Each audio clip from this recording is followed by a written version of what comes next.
Assalamualaikum warahmatullahi wabarakatuh. Sebelumnya perkenalkan, nama saya Desi Devitasari dari kelas MPA.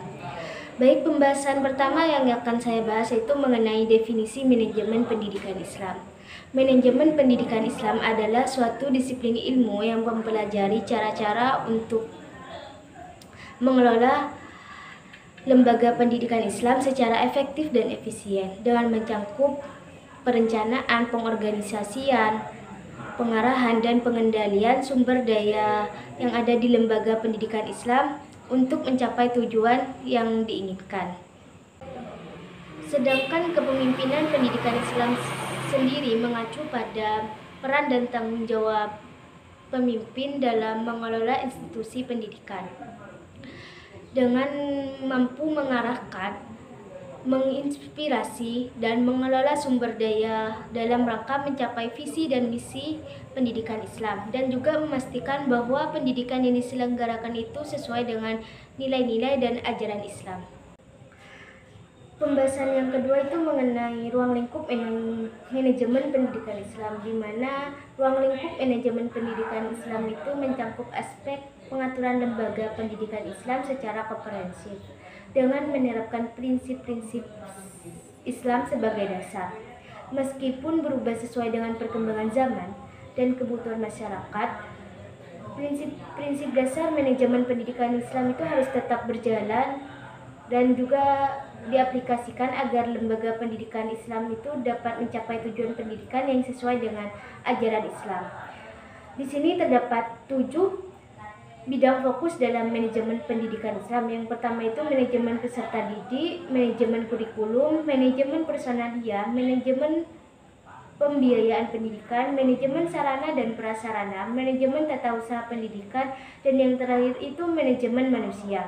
Pembahasan yang ketiga itu mengenai fungsi manajemen pendidikan Islam. Di sini ada 4 fungsi manajemen pendidikan Islam. Yang pertama itu perencanaan. Nah, perencanaan sendiri itu adalah proses ketika hendak melakukan pekerjaan, baik dalam bentuk pemikiran maupun kerangka kerja, agar tujuan yang hendak dicapai itu mendapatkan hasil yang optimal. Jadi perencanaan itu merupakan suatu proses berpikir sebelum kita melakukan sesuatu.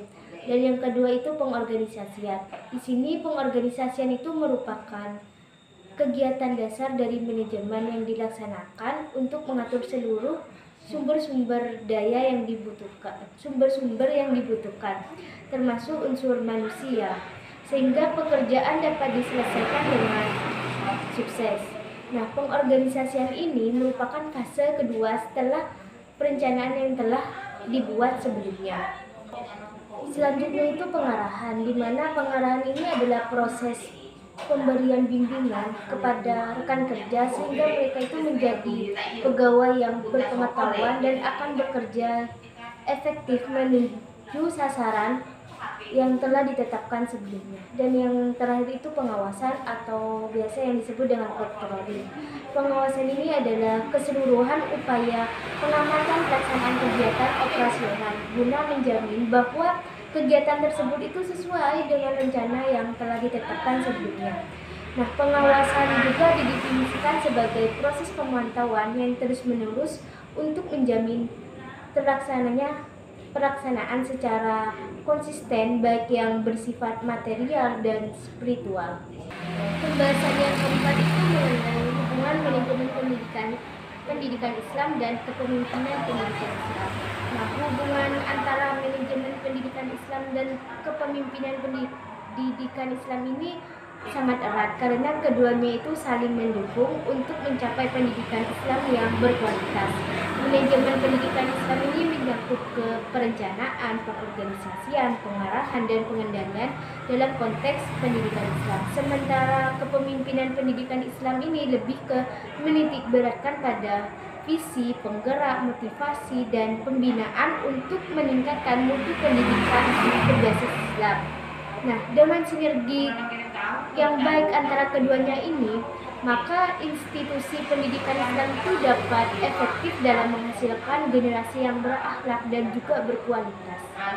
Pembahasan yang kelima itu mengenai model dan gaya kepemimpinan pendidikan Islam. Di sini itu ada 4 model dan gaya kepemimpinan pendidikan Islam. Yang pertama itu model transformasional. Maksud dari model transformasional di sini adalah pemimpin itu menggunakan visi yang jelas dan inspirasional untuk memotivasi staf dan siswa.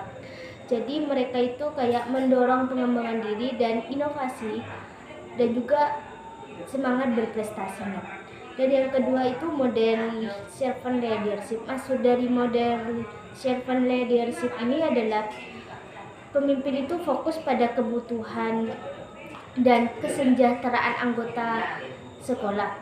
Jadi mereka itu memprioritaskan pelayanan kepada siswa, staf, dan guru sebagai pusat dari kepemimpinan mereka.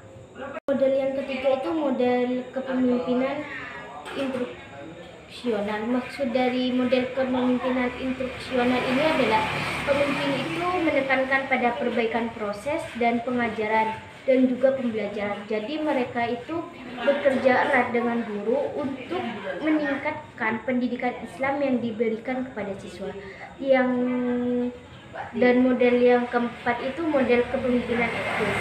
Nah, maksud dari model ini adalah pemimpin itu berpegang teguh pada nilai-nilai Islam dan setiap aspek pengambilan keputusan dan interaksi dengan semua anggota komunitas pendidikan. Jadi gaya kepemimpinan dalam pendidikan Islam itu harus mencerminkan nilai-nilai Islam secara keadilan, kejujuran, dan juga kerjasama.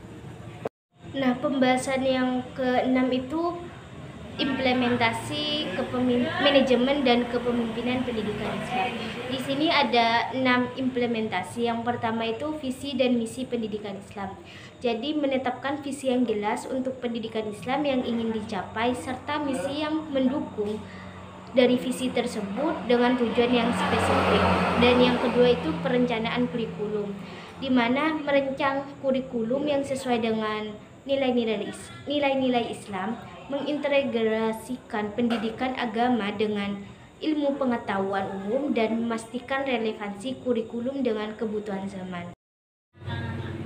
Yang ketiga itu kepemimpinan pendidikan Islam, di mana memiliki kepemimpinan yang kuat dan berintegritas untuk mengarahkan dan mengelola institusi pendidikan Islam.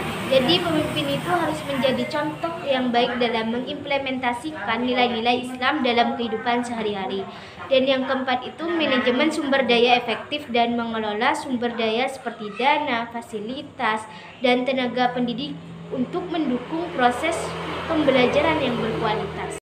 Dan yang kelima itu pengembangan profesional, di mana memberikan pelatihan dan pengembangan kepada guru dan staf administrasi untuk meningkatkan kemampuan mereka dalam mengajar serta mengelola institusi pendidikan Islam. Dan yang keenam itu evaluasi dan perbaikan.